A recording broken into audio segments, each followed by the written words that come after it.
Hi, I'm Lynn. And I'm Leo. Welcome back to Yoga with Lynn and Leo. And welcome to our travel sequencing.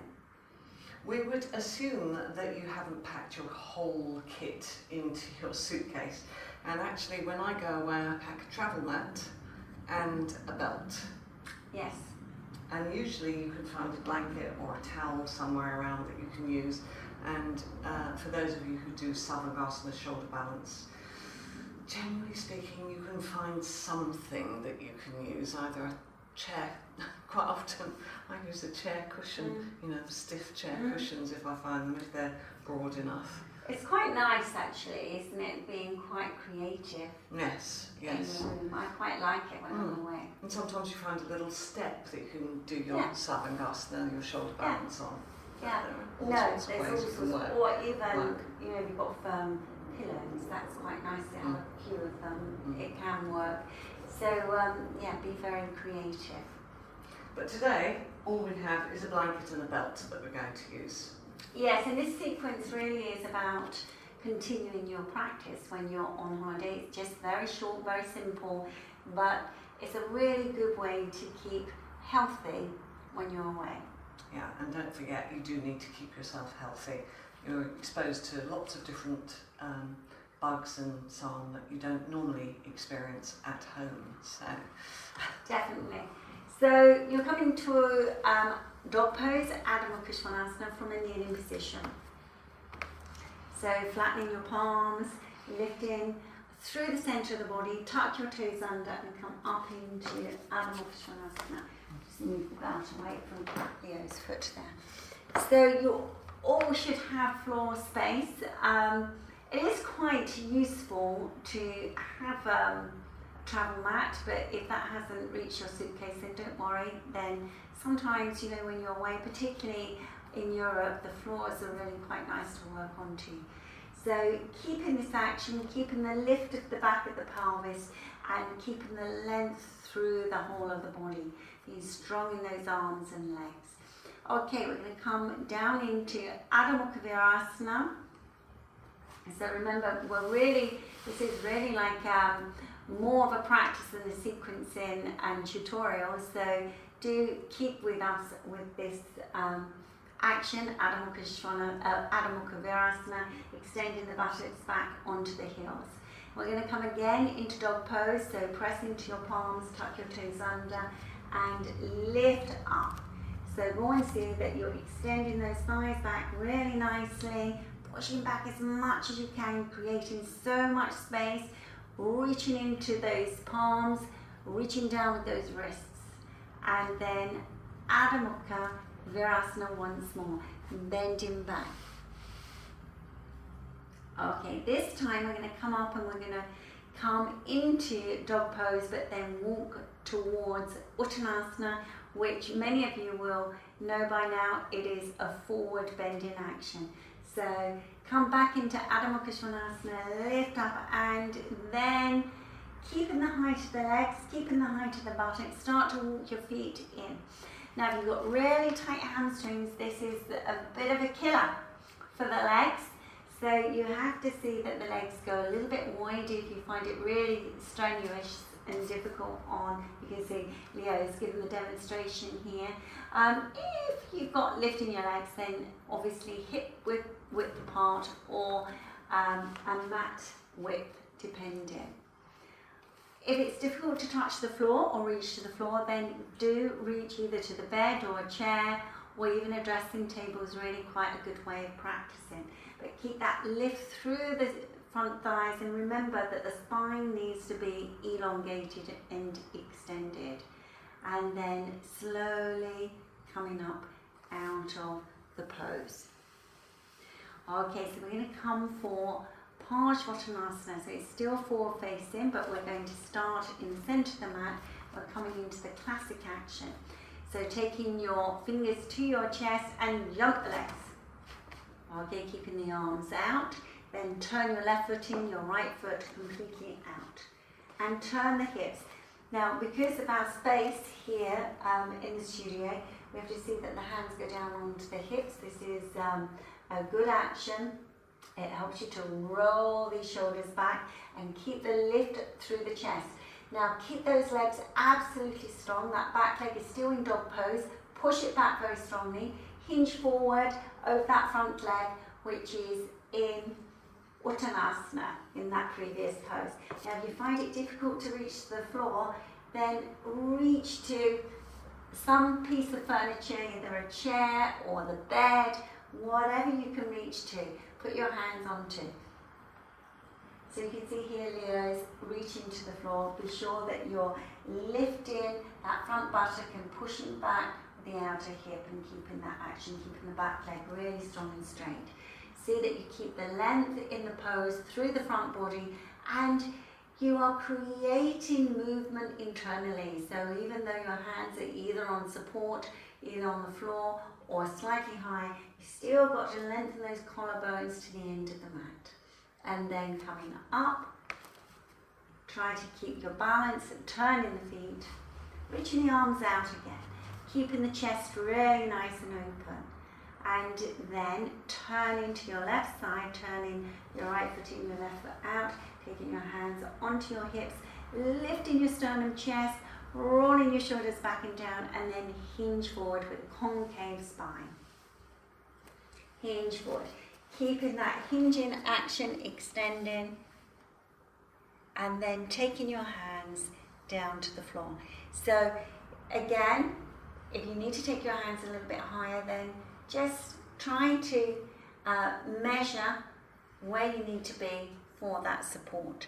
Now you have to see that this back leg is lifted, the back hip is lifted, and the whole of the lower front body needs to be in Adho Mukha Svanasana still. So this back leg's got to be in dog, head down, you've got to push it back so strongly. This front leg's got to lift up so much, it's got to extend.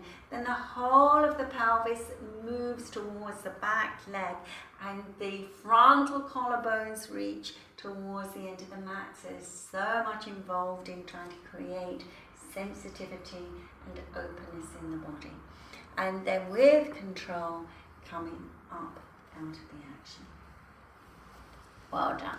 Turning the feet to face forward, bringing the legs together, standing Tadasana. These are just a few poses, going to keep you going, keep it agile and mobile on your holiday. Alright, so now taking your hands to your chest, you're going to jump the legs for Prasarita Padotanasana. Extending, jumping the legs. Okay, again, put your hands on your hips. Now what's really important about this pose is that you have a broad base. So inner thighs move to the bones, inner thighs to outer thighs, roll your shoulders back and down and hinge halfway. And again, if you need to place your hands onto something a little bit higher, then do so. Find something in the room. And then take your hands underneath the shoulders. So you may be away on holiday, you may be away on business, doesn't matter, just keep your yoga going. It's so important that you make space for it. Make space for you, make space for restoring, make space for your health, and then have a lot more energy to give. So continue to sharpen the outer edges of the feet, and again, how we're working in Parsvottanasana, see that your collarbones are reaching forward. Now for those of you who've got a little bit more agility, then start to walk those hands back, walk them back, and then bend the elbows so they're sharply moving back. Keep the length in the body and let the head just release down. So as you can see here, Leo is coming into the classic action, so don't worry if this is not possible at this time. Just keep practicing, it will come. And then slowly releasing and coming up. And then standing up, bringing the legs together. Standing Tadasana, and just recover for a few moments, take a few breaths, be aware of your inhalation and be aware of your exhalation. So we're going to come down to floor level now, so we're going to introduce a twist.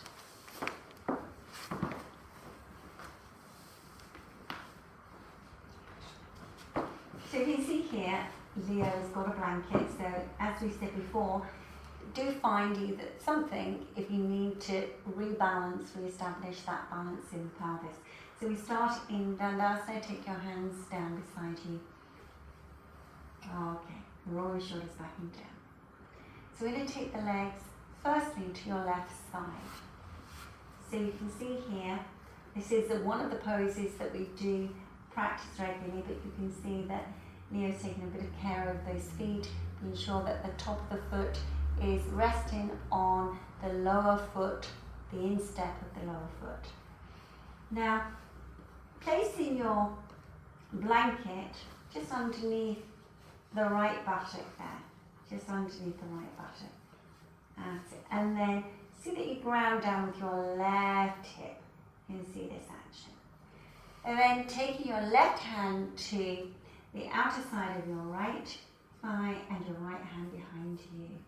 So again, some of you may find it difficult or struggle if you've got short arms to take your hand to the floor again. Try and find something you can put your hand onto if you need to.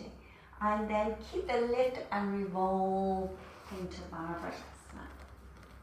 Keep that revolving action. And just stay for a few moments and breathe, just be in your pose, be in your practice. And then we're going to unwind the body and straighten the legs. And then we come into Virabhadrasana to the other side. So these poses are really just to keep the body agile and moving. Sometimes when you're away it's very difficult to fit anything in, particularly if you're with other people. So just give yourself 5 or 10 minutes. This is not a long practice. Once you know it, you'll be able to do it regularly and quite quickly. So go and see that you take that left arm to the outer side and right arm back. And lift up so much. Lift up so much. So go and see that you get that action. Soft inhalation and exhalation. And keep that buttock down. Keep that buttock down.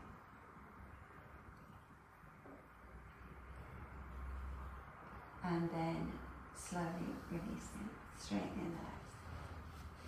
So you're going to have straight legs now. Now, if you find that you drop your lower back like that, then do sit on a couple of your bed pillows or whatever you can find to give you a bit of height. Now, you're going to just take the belt to sit in Dandasana, but also we're working towards Parsvottanasana now.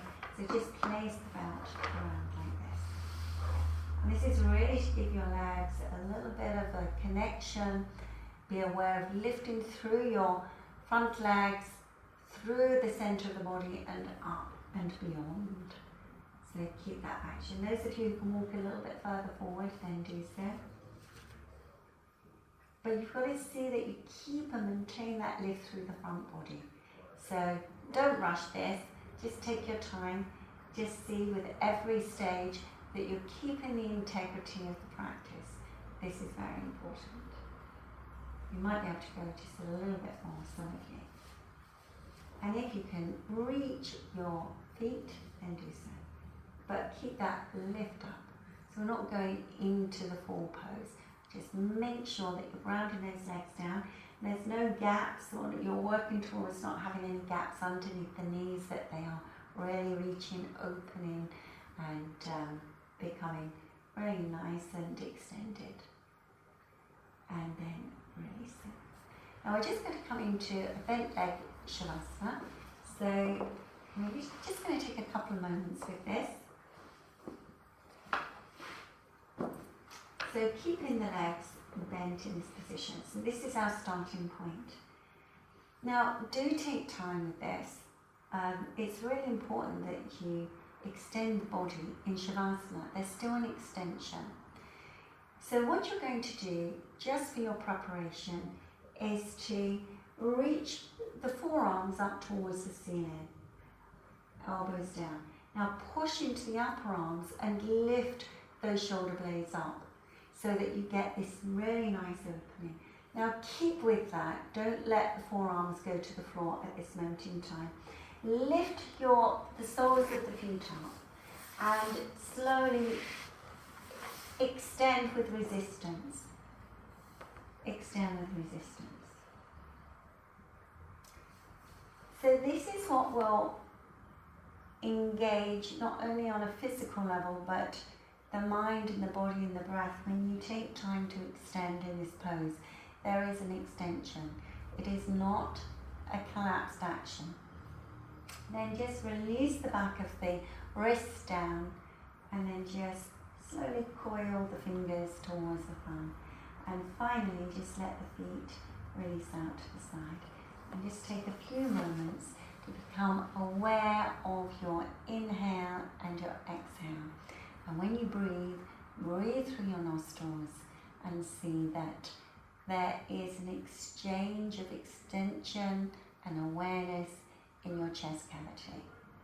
So breathe through your nostrils and see that those ribs are slowly, gently expanding and releasing on the exhalation. And just give yourself a few moments to completely become absorbed with the process. Soft inhale and soft exhale. So Leo looks very nice and calm and quiet. So hopefully you're releasing and relaxing. Stay in this pose for a little longer. We're coming to the end of our video now. We hope you enjoyed the practice and we look forward to seeing you again very soon. Namaste.